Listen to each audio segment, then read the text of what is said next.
You can feel it before you can name it, a pressureless density in the room, a hush that isn't silence, a shimmer of attention arriving from somewhere just behind your ordinary eyes. You think you are listening to a video, but something far older is listening to you. It has measured the ratio between your breath and your fear, noticed the cadence of your doubts, weighed the mass of your unspoken prayers, and it has come to deliver a verdict, not a punishment, a pattern, because patterns are how the field speaks when words would be too small. You have been emitting a story without knowing the language you were writing in. Every micro-judgment, every flinch, every act of quiet courage, every time you softened instead of braced, each became a vector in a lattice, a frequency that kept reappearing until the lattice learned your name.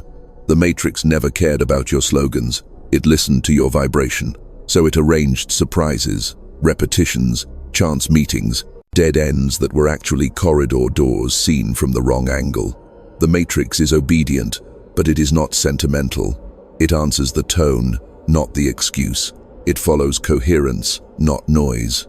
And lately, your tone has clarified just enough for the system to test a larger response. This is why you felt the slipstream, those moments when time doesn't stretch like taffy, it condenses like dew. You stand at the sink, the streetlight flickers, and a memory from 5 years ahead lands in your chest like a coin in still water. Ripples. Then a name appears in your mind, and a minute later the phone stirs. The untrained call it coincidence, but you know the geometry is tighter than that. Your field is negotiating with the uncollapsed. Your attention is the scribe. Consider the physics you already practice instinctively. You enter a room, and the temperature changes, though the thermostat swears loyalty to numbers. You speak a sentence and someone's posture reorganizes around a possibility they didn't believe in before. You withdraw your energy, and an entire dynamic loses power, like a constellation with one star removed. This is not mysticism, this is coupling, resonance, phase, locking. Systems lean toward the frequency that wastes the least energy, and the least energy is always the path of truth. When your signal matches your intention without the static of self-betrayal, the world around you clicks into a quieter gear and begins to obey. Of course, the field tests signal stability before it delivers mass. It must. A generous reality given to an incoherent emitter is a curse. So you have been placed inside small laboratories disguised as ordinary days. How do you treat the stranger when no one is grading? What do you choose when the old ache asks for one more hour of your life?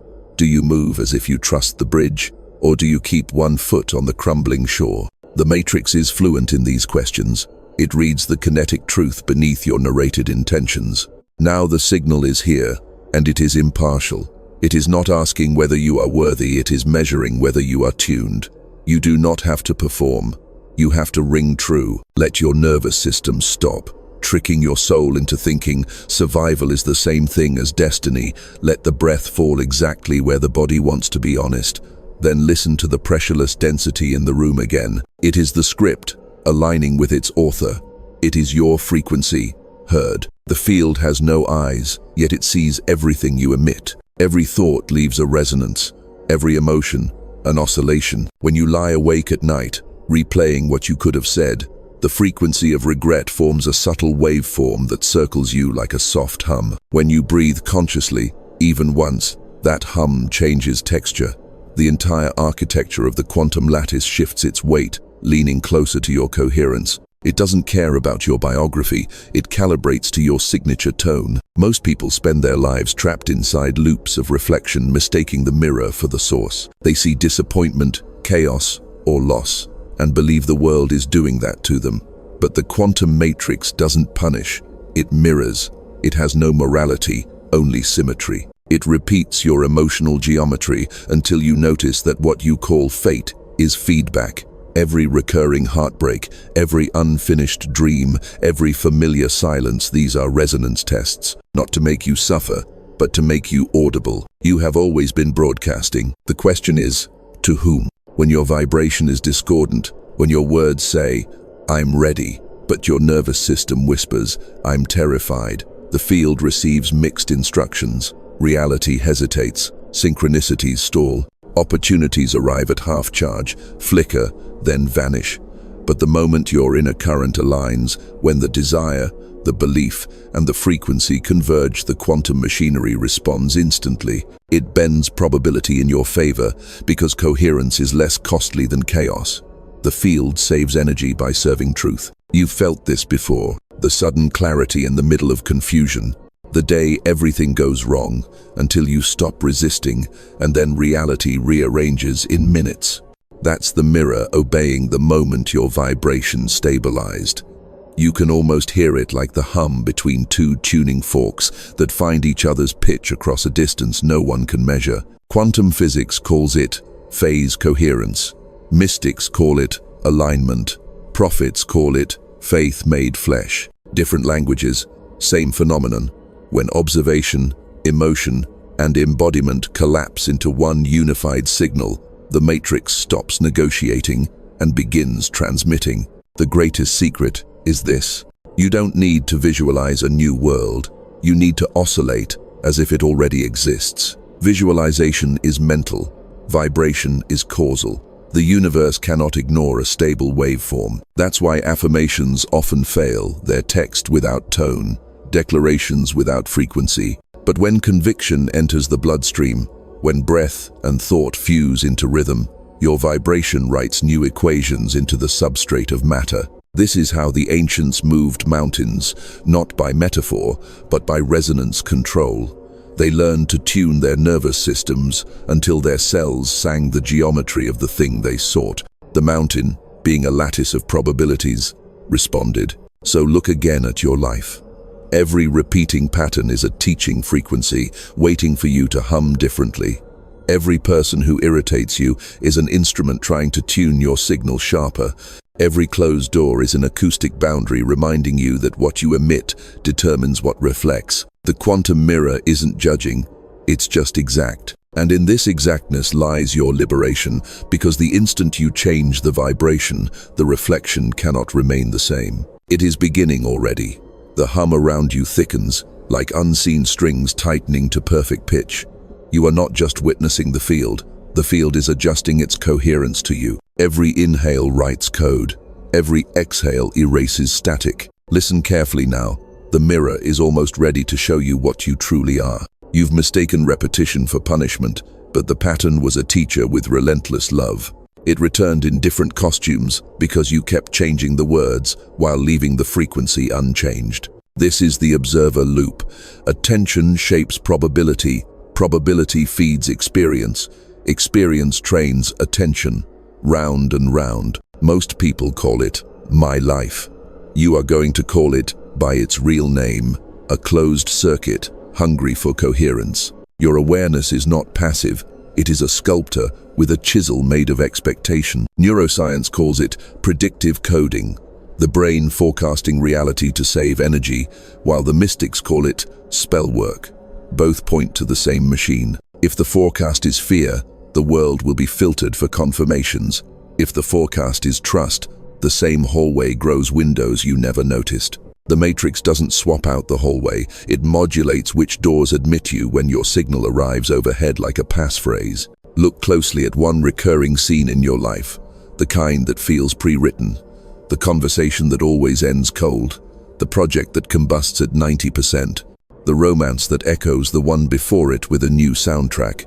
You've swapped strategies, even identities, but the waveform stayed constant, a low-grade vibration of self-doubt, disguised as diligence.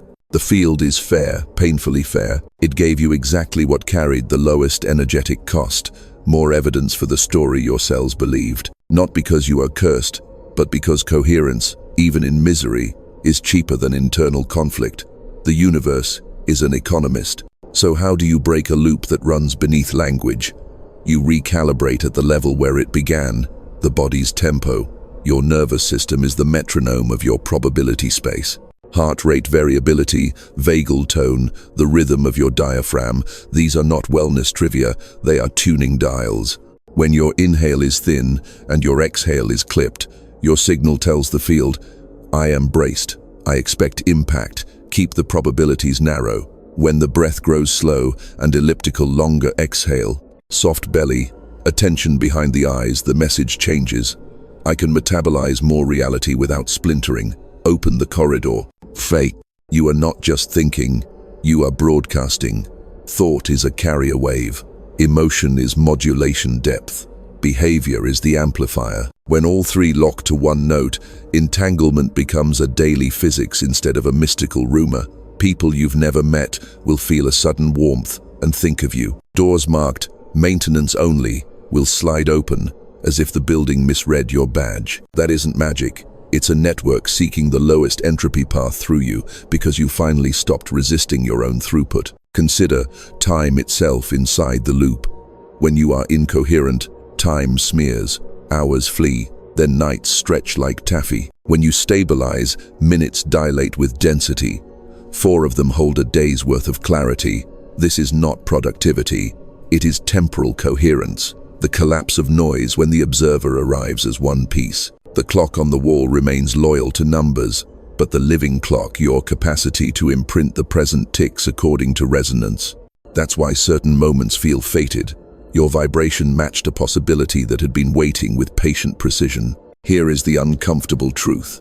The loop persists because it rewards a hidden loyalty. Perhaps chaos gave you significance. Perhaps sorrow felt safer than visibility. Perhaps you believed you had to earn love through sacrifice, so you built a life that kept you constantly paying. The field will never betray your secret vows. It will protect them until you revoke them aloud, with the body present. Not an affirmation screamed over panic, but a quiet sentence that lands like a stone on water. I release the usefulness of struggle.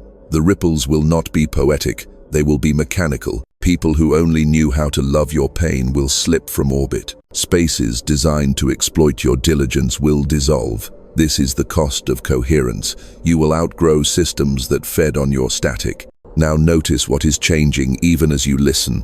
Micro-relaxations around your eyes, the tongue ungluing from the roof of the mouth, the spine remembering its original length. These are not trivial. They are permission slips written in fascia, sent to the quantum post office. With each small surrender, the observer loop loosens a tooth. The mirror's angle shifts. New reflections sneak in. You are not escaping the loop by force. You are out-tuning it. When your baseline rises, the old circuit cannot find you at your new address. What repeats will repeat softer, then stop. Not because the world got kinder, but because you did, and the field finally had a lower energy truth to serve. Hold that. The next doorway is nearer than it looks. You don't need more force. You need a cleaner carrier wave. The field is already leaning toward you like iron filings toward a magnet. What it waits for is a steady pole, not a louder sermon. Coherence is not a mood, it's a physics. When your inner frequencies stop arguing, the outside world stops requiring proof. It just locks on. Begin with the instrument you never fully inhabited. Breath as metronome, heart as oscillator, spine as antenna. Let your inhale rise like a tide without strain. Let the exhale fall longer than the inhale. A soft descent that tells your vagus nerve the war is over. You can feel the system renegotiate, jaw releasing its jurisprudence, shoulders unhooking from their private apocalypse. This is not relaxation as entertainment. This is calibration. Heart rate variability widens, and with it, probability opens like a gate that had always been there, but refused to move for hurried hands. Place your attention not in front of your face where the world screams for it, but slightly behind the eyes, as if your awareness reclines into its throne and the body organizes around it. In this orientation, thought loses its shrill edges. Emotion warms but stops boiling. You are not suppressing, you are entraining. The scattered choir of your nervous system finds a key, and the first harmonics of coherence appear subtle, then unmistakable. A hum, a hush, a rightness that needs no witness. Now choose one signal to carry on that hum. Not a sentence you barely believe, but a felt frequency that matches the life you claim. Steadiness, clarity, inevitability. Don't reach forward, radiate outward. Let the chosen tone soak the ribs, the throat, the hands. Imagine it like light, if that helps, but less glamorous and more exact, as if every cell is an oscilloscope confirming phase alignment. You are teaching the body to become the instrument that belief alone could never be. The matrix responds to the ratio between intention and leak. Leakage happens when your words aim north, while your micro-movements drift east, a flinch at generosity, a brace at praise, a cough when truth approaches. Watch for these. Not to shame them, but to retune them. When the flinch appears, extend the exhale by 2 beats. When the brace arises, soften the tongue and press the heels into the ground. When the cough tries to disguise the threshold, pause and let the pulse resettle. This is frequency hygiene. Each small correction seals a crack the field used to interpret as doubt. Do not underestimate the geometry of posture. A collapsed chest broadcasts apology. A rigid spine transmits threat. Coherence sits between length without hardness, openness without collapse. Imagine a thread from crown to sky and another from tailbone to earth, not as fantasy, but as architectural lines that your fascia can actually remember. The body is the loom, your vibration is the shuttle. With each breath, you weave stabilities that the matrix can read without translate. People will feel it before they can name it. They'll slow mid-sentence, search for a word they didn't know they needed, adjust their stance as if the floor just leveled. Some will bring you unfinished pieces of their lives, placing them near your field, the way one tuning fork awakens another. Others, those addicted to noise, will find you suspicious. They will test you with small chaos to see if your signal is costume or spine. Bless the test. Coherence that needs quiet isn't coherence, it's staging. The true tone survives weather. There will be a moment soon when you notice the world no longer negotiating with you. The email you used to chase arrives before you open the laptop. The stranger offers the resource you hadn't yet articulated. The cue parts without arrogance, as if the room voted and you won by resonance. Do not perform humility. Practice conductivity. Let the current pass through without hoarding credit. Entanglement is not ownership, it is permission. When you hold the signal cleanly, the network uses you to solve itself. You might wonder where deserving fits into this. It doesn't. The field isn't moral, it's mathematical. It delivers coherence the way a river delivers reflections automatically to any surface that has become still enough to bear them. Your past is a chorus, not a verdict. Your future is an attractor, not a plea. Between them stands your nervous system, arguing or agreeing. Decide. If doubt returns, and it will, because old loops echo, meet it like an honored relic rather than a prophet. Slow the breath, lengthen the exhale, re-enter the throne behind the eyes, reselect the frequency you vowed. Let the body hum it until the thought can only nod. This is the coherence engine. Simple, repeatable, mercilessly kind. It wastes nothing, not even your missteps. Every time you retune, the field records the upgrade, and the matrix shifts its obedience one notch closer to the frequency you radiate. Now that your signal has stopped leaking, the world begins to answer in a different grammar threads, not events, vectors, not anecdotes.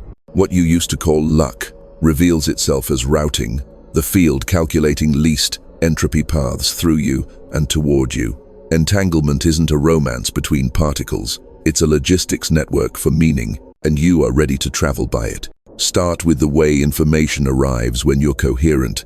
It doesn't shout, it crossfades. A name surfaces while you wash a cup. A symbol repeats on a billboard, a book spine, a fragment of conversation 2 tables over. You don't chase it, you mark it. This is waypoint language. The matrix prefers breadcrumb trails to neon signs because breadcrumbs force presence. Presence keeps the channel clean. You refine this by practicing differential attention. Instead of asking, "What should I do?" you ask, "Which option lowers total system friction?" Feel it somatically. One path has a slight inner rasp, like fabric against a healing wound. Another feels aerodynamically quiet, even if it scares you. Choose the quiet. In physics, resonance reduces energy expenditure.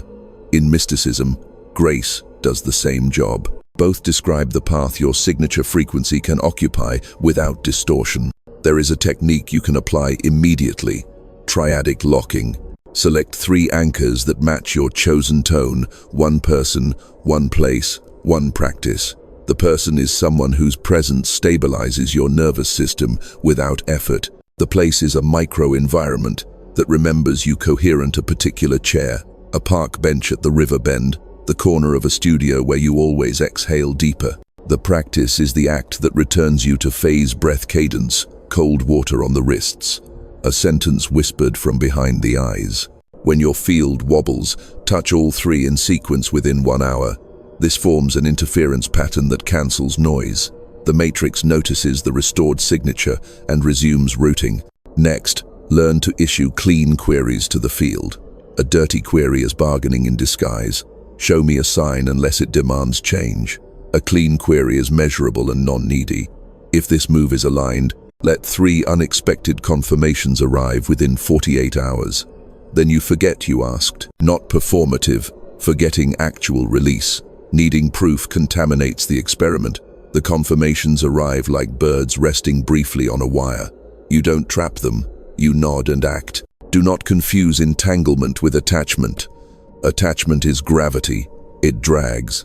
Entanglement is spin correlation, it informs without possessing. When a person or project is entangled with your trajectory, you will sense synchronized micro-shifts. You think of them, and they message. You adjust one habit, and their situation loosens somewhere you couldn't touch.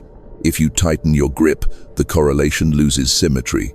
If you hold them within your field as sovereign, no rescuing, no pleading, the symmetry strengthens and both of you move. This is where ethics enters the physics. Coherence amplifies power. Power tests character. The field will offer you shortcuts, opportunities to harvest outcomes without honoring process. Decline. Predatory routes carry hidden entropy. They rot the signal that carried you here. Choose routes that maintain dignity in all directions. This is not moral theater, it's maintenance. Integrity is signal fidelity over time. You will notice strange efficiencies. Tasks collapse into each other like nested code. You meet one person who collapses 5 logistical steps into a single conversation. You speak one sentence that resolves 6 months of misunderstanding. Don't rush to scale it. Early entanglement is delicate. Think of it as mycelium, expansive, subterranean, easily bruised by spectacle. Let it thicken before you name it. Some nights the routing will pause. Windless air. No signs. This is not abandonment, it's buffer. The system is recomputing around a choice you made that opened a larger corridor.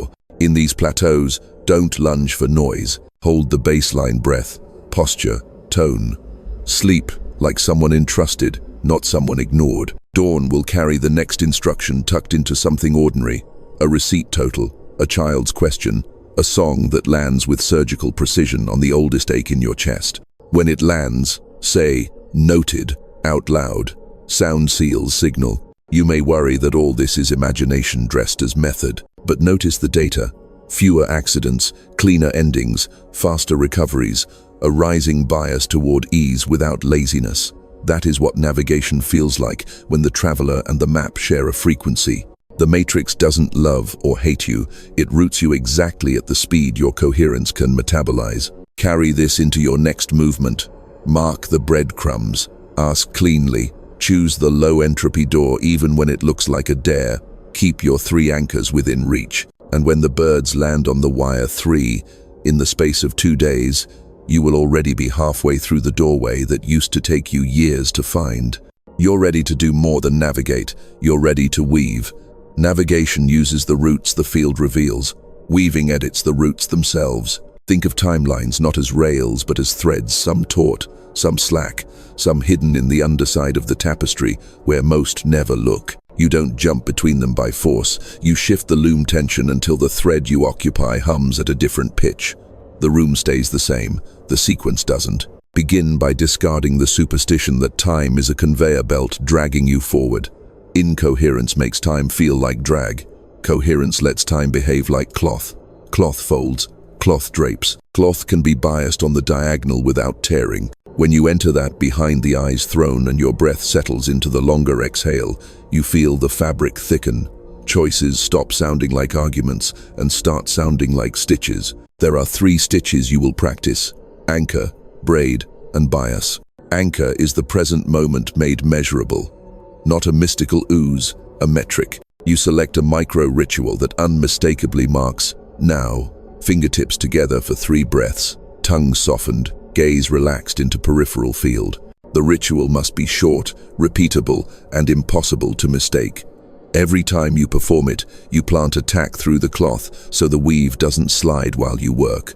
Without anchor, you drift. With anchor, the matrix treats you like a fixed reference point.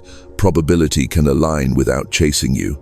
Braid binds 3 signals into one chord: sensation, symbol, sentence. Sensation: choose a felt texture that equals the life you claim. Cool clarity behind the forehead, warm spread across the sternum, weightless length in the spine. Symbol: pick a private emblem that carries that feeling: an obsidian feather, a golden key, a quiet horizon line. Sentence: distill it into 7 words or fewer that your ribs believe. I move as the true signal. With anchor set, you call the sensation, place the symbol, whisper the sentence once. The braid tightens, your field simplifies. The matrix loves simplicity. Bias changes the cut of the cloth. Instead of pulling straight with willpower, you shift diagonally with exquisite smallness. Identify one micro-behavior that contradicts your chosen frequency: apology, laughter, delayed replies, over-explaining requests. Replace it with the smallest, honest opposite: still face instead of laugh. Same hour reply when possible. Single sentence ask without footnotes. Then you repeat it under mild pressure. Diagonal pressure reveals integrity faster than silence. The field notices. The old seam no longer holds. A new drape appears. Do this for 7 days and you will feel the warp and weft answer. People will assume you got lucky. They won't see that you adjusted tension at the loom. They'll talk about outcomes. You will smile because you've learned to listen to stitches. Timelines announce themselves by taste before evidence. The sour metallic tang of dread, old thread. The clean mineral brightness of inevitability, new thread. Train your palate like a sommelier of futures. If dread appears, don't negotiate with it. Adjust tension, anchor, braid, bias. You're not manifesting. You're engineering mechanical sympathy between your body's rhythm and the corridor that matches it. There is a moral tenderness built into weaving that force never learns. When you pull a new thread, the old one frays relationships that depended on your static. Some will test your new stitch with nostalgia. You're different. Thank them. You are. Not superior, truer. Invite those who can hear the new hum to stand closer. Release those who only recognize you by your previous knot. Compassion isn't returning to the tangle, it's keeping your frequency gentle while you step beyond it. You may ask where destiny sits in this. Destiny is not a fixed picture, it's a range of lawful patterns that your signature can inhabit without self-harm. Within that range, weaving is freedom. Outside it, force becomes fracture. The field will warn you with micro-failures, pens that run dry, emails that won't send, doors that require 3 hands. Heed the small omens. They are mechanical, not mystical. Systems jam when the stitch is wrong. Practice a simple ceremony at threshold moments. Stand, anchor, braid, then place 1 foot forward with the sentence in your ribs. Pause for 1 heartbeat before the second foot follows. Let the delay engrave a groove. The body learns thresholds by repetition. Soon it will shift tension automatically when new corridors open, and you'll feel timelines slide like silk. You will recognize mastery not by spectacle, but by quiet acceleration. Fewer explanations, cleaner endings, arrivals that feel like memory rather than conquest. You will watch your days take on a tensile strength that resists tearing, even under weather. You will stop fearing wrong turns because you can rebias the cloth mid-step. The matrix obeys not because you command it, but because your signal wastes nothing. Hold there. The hum has changed again. Something older than your childhood is approaching, carrying a pattern you once mistook for fate. Don't brace. You have a loom now. The pattern approaching isn't an enemy. It's an echo. Old frequencies don't vanish. They decay. And in their decay, they ask for dignity. You called it sabotage, but beneath the surface, it was only a protective algorithm that learned to keep you small, to keep you safe. Shadow isn't darkness. Shadow is unintegrated signal. When coherence rises, unintegrated signals grow loud not to punish you, but to be tuned. Begin with the truth most adults avoid. Your field carries inherited harmonics, your grandmother's unsent letter, your father's swallowed ambition. The village's silent rule that joy should whisper and grief should set the weather. Epigenetics describes it in methyl tags. Mystics call it ancestral wind. Psychologists name it attachment patterning. Different maps, same terrain, an orchestra playing a score no one remembers choosing. You are not to blame for the chords you inherited. You are responsible for their tuning now. Notice how shadow harmonics announce themselves, not only as sorrow or rage, often as micro-avoidance. You reach for the phone when the moment asks for stillness. You over-explain to preempt misunderstanding. You laugh 1 second too early to dilute praise. Each is a frequency decision, tiny detunings that accumulate into timelines where your life almost happens.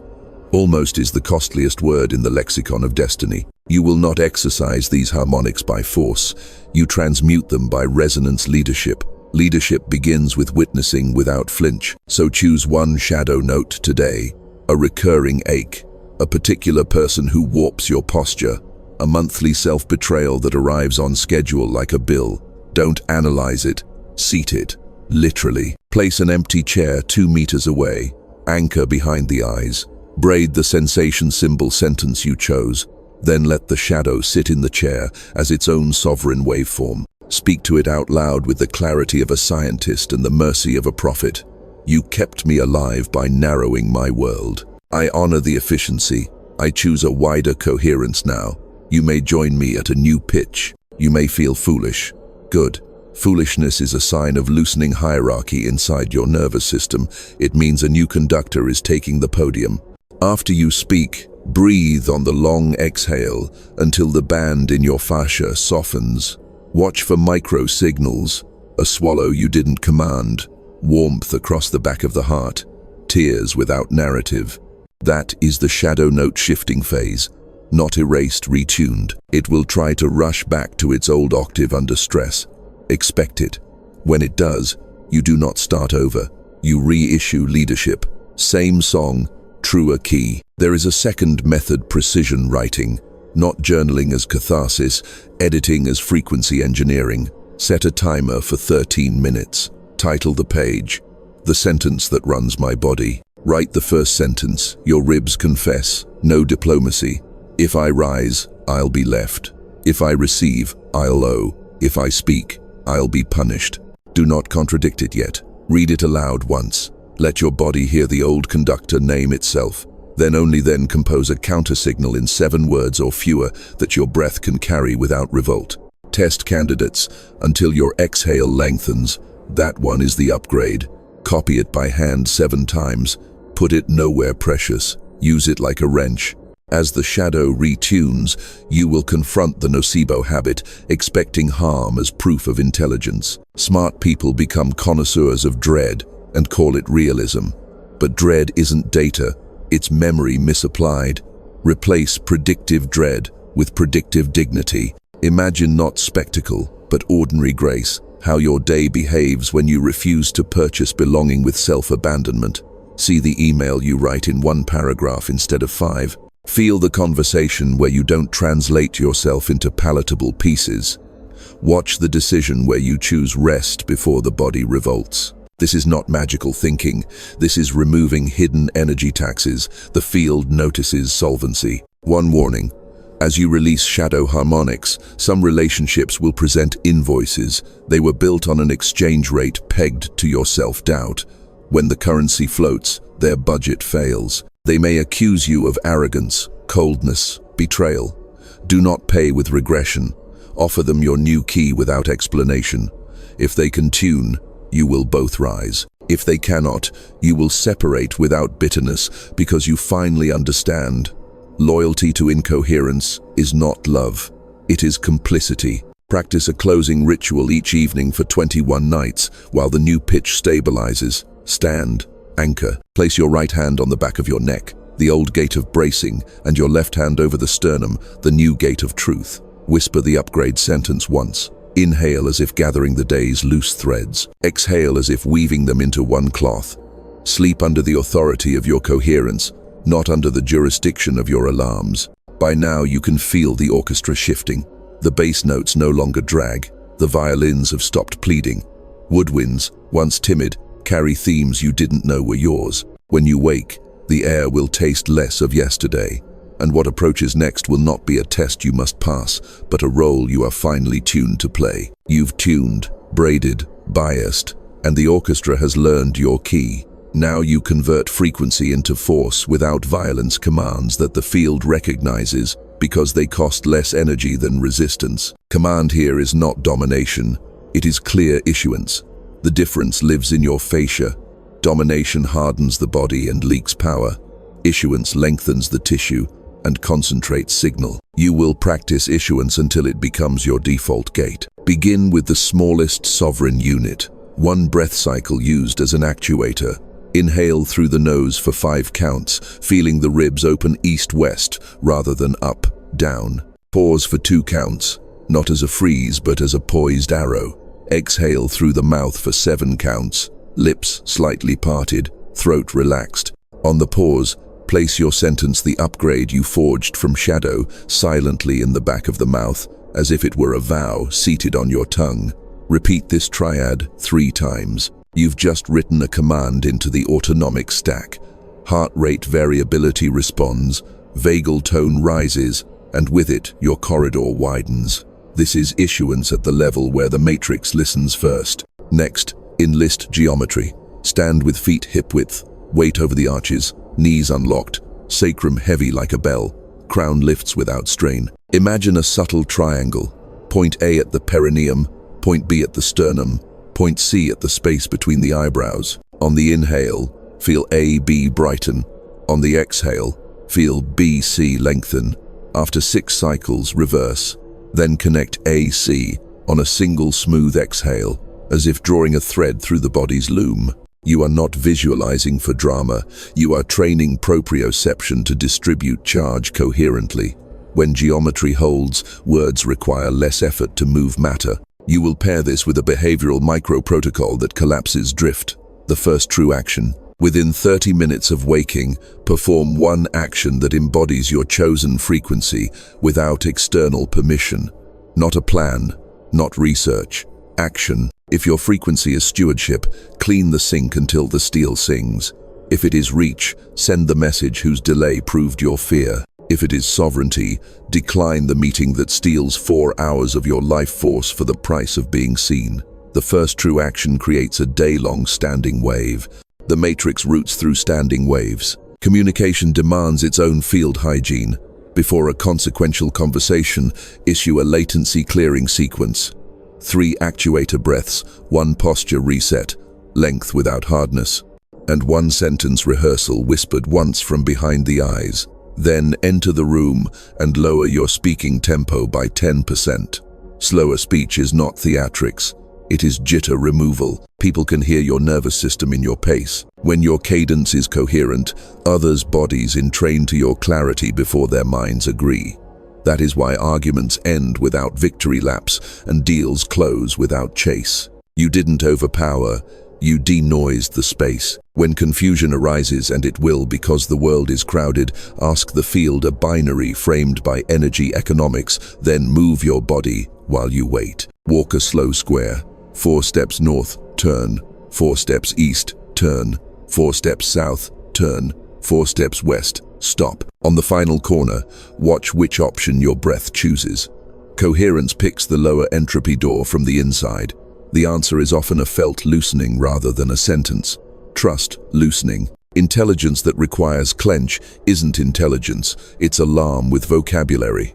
Protect the channel with boundaries that are architectural, not adversarial. Architecture looks like calendars blocked before anyone asks, headphones worn without apology, notifications off by default, food that keeps your glucose slope shallow so your soul doesn't have to fight your blood. These are not productivity hacks. They are ways of sparing your coherence from retail theft. The field respects those who protect signal. You will also install a ritual for consequence. What happens when you breach your own standard? Not punishment, repair. When you betray your frequency, and you will, because weather, perform the 30-second tithe. Stop. Place a hand on the back of your neck and another over your sternum. Name the breach precisely. I spoke to be liked. Exhale until empty. Whisper the upgrade once. Then tithe 30 seconds of service to any neglected order near you. Take the trash, wipe the counter, send gratitude. Service resets hierarchy inside the body. It restores authority to the part of you that issues clean commands. Notice how the world repositions in response. The project that wouldn't advance begins moving as if someone greased an invisible axle. The friend who required 3 reminders replies before you draft the second. Crowded spaces stop extracting from you and begin behaving like synchronized systems. Doors open, queues part, noise lowers on its own. You are not hallucinating order. You are introducing a lower energy solution that many bodies recognize as relief. Do not rush scale. Reality honors those who keep their promises at small radii. When your home, your inbox, your finances, and your conversations hum at the same pitch for 90 days, the field assigns you larger circuitry. It's not reward, it's routing logic. Coherence at one scale is evidence you can hold charge at the next without burning the board. Carry this with discretion. Handle your growing quiet like a blade wrapped in cloth. No flaunting, no missionary fever. Signals travel farther when they aren't begging to be seen. The matrix is already watching. It always was. And now that your issuance is clean, you will begin to hear the response in the way leaves still when you enter a room, in the way strangers relax 3% without knowing why, in the way the future stops arriving as a threat and starts arriving as a colleague ready to work. You've been issuing cleaner commands, and the field has answered with routing that borders on eerie. That's not spectacle. It's the mathematics of a stabilized emitter entering a convergence zone. Convergence is when disparate vectors, skills, relationships, opportunities, symbols begin to snap to the same axis without centralized planning.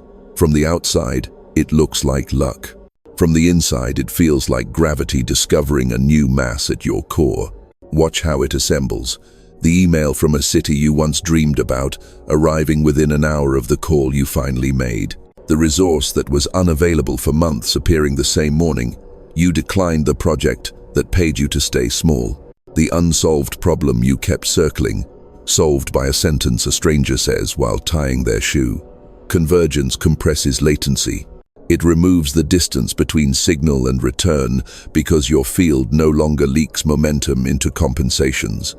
You have stopped paying tax to doubt. The surplus funds your future. At the threshold, the temptation will be to scale prematurely, to turn your frequency into a campaign. Don't. Campaigns are loud, brittle, hungry for applause.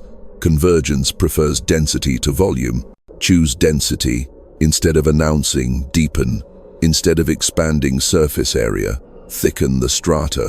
One more degree of integrity in how you invoice, how you rest, how you refuse what dims you. The matrix is still testing for drift under pressure. Pass the test by being unremarkable about your coherence. Quiet competence is a kind of armor the field respects. You will begin to notice that your presence turns rooms into instruments. Meetings resolve faster. Conflicts lose barbs. People say, "I don't know why, but this suddenly makes sense." That's not charisma. It's entropy reduction.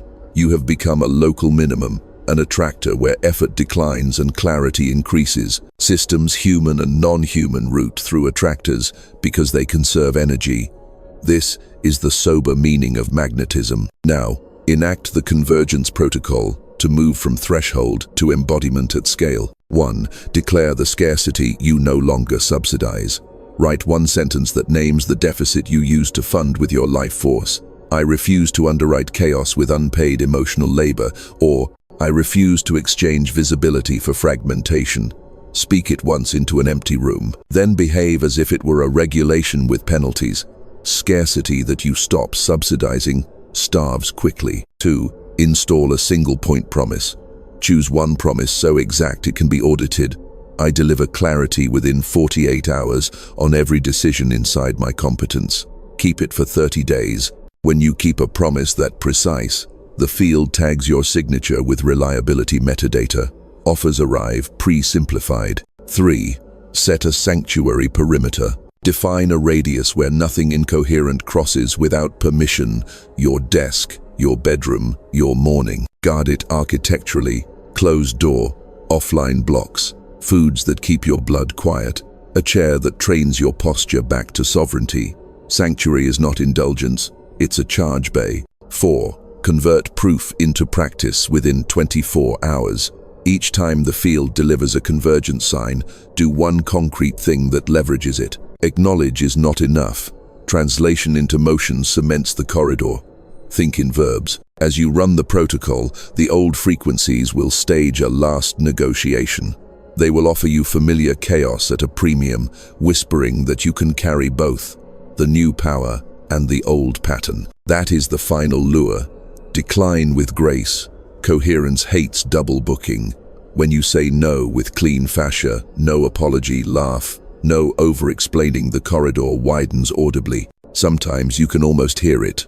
A pressure drop, a click. Your relationship with time will shift again. It stops feeling like a drum you chase and becomes a tide that carries you at your own speed. You'll work less while moving more mass. Some will accuse you of bypass. Let them. You aren't skipping labor. You're removing friction that was never part of the work. Your ancestors will feel it. The projects they couldn't finish will find muscle in your days. That is not romance. It's entanglement across lineage, debts paid in coherence. Do not forget reciprocity at the threshold. Power without reciprocity becomes extraction, and extraction reintroduces hidden entropy. Tie the tension to the infrastructures that hold you. The friend who steadied your breath with a sentence, the river path that taught your stride, the craft that carried you before it paid you. Gratitude is not sentimental. It is a frequency stabilizer. It tells the field you remember where the charge came from, so the circuit stays virtuous. Finally, accept that manifestation is no longer the project. You are not making things happen. You are becoming the condition under which the right things cannot help but occur. When someone asks how, you won't have a glamorous answer, and that's correct. Convergence is private math, doing public work. Let the results speak. Stand here a moment. Feel the pressureless density again, the silent witness that measured your breath against your fear when this began. The room has not changed, and yet the listening has. Your tone is steady, your leak is sealed, the axis is true. What crosses next is not random. It's the summons you earned by becoming the signal you claimed. You stand where probabilities bow, not because you demanded obedience, but because you learned to carry less noise than the room. The field loves thrift. It always roots through the least waste, and tonight that path is you. Feel the hum inside your bones, steady, unspectacular, inevitable. This is what power sounds like when it stops auditioning. You do not ask the future to be kind. You become the geometry that makes kindness economical. Breath as metronome, posture as conduit, sentence as vow. The matrix reads these signals with the indifference of starlight and the precision of a compass. It does not flatter, it calibrates. And you have become legible. There will be days when the old stitch tugs nostalgia dressed as duty, fatigue dressed as truth. When it comes, you will not lecture the past. You will pay it respect with a longer exhale, a softer jaw, a single sentence placed behind the eyes. The shadow will take its seat, the orchestra will retune, and the corridor will reopen as if it had never closed. Grace is not a miracle, it is maintenance. What you carry forward is not a technique but a temperament. It is the discipline of being honest enough to lower the cost of reality wherever you stand. In meetings, your cadence will unclench conflict. In kitchens, your hands will find the efficient kindness first. On streets, your stride will teach the concrete to remember rain. People will call it presence. You will know it as coherence that learned to walk. From here, the invitations will change tone. They will come without pleading, wrapped in clean logistics, arriving on time. Choose them by the body's quiet, not the mind's applause. Move when the ribs widen. Decline when the breath shortens and the jaw wants a mask. This is not caution. It is fidelity to your instrument. Every yes is a signature. Every no is a boundary that protects the choir. On a scale without hurrying it. Keep your sanctuary radius intact. Keep the first true action at dawn. Keep the triad of anchors close enough to touch. Keep gratitude unglamorous and precise. And when proofs arrive, convert them into verbs within a day. The field is generous with those who stop hoarding confirmations and start building with them. Understand this finally. You were never persuading the universe. You were learning to resemble it. The cosmos is not a courtroom where worthiness is argued. It is a fabric that drapes around steady forms. Become steady, and the fabric arranges itself with relief. This is prophecy made practical, a future that is not predicted, but permitted. So step, not as a supplicant, and not as a tyrant. Step as a tuned instrument meeting the piece it was written to play. Let the air thicken with that pressureless density that greeted you at the beginning. Let the room recognize the new minimum you carry. Let your vibration write the script, as if ink were cheap and clarity were wealth. And when the world obeys as it already is, spend your surplus on dignity. Pay down inherited debts with coherence. Leave places lighter than you found them. You have crossed the threshold without spectacle. You have become the signal. Continue.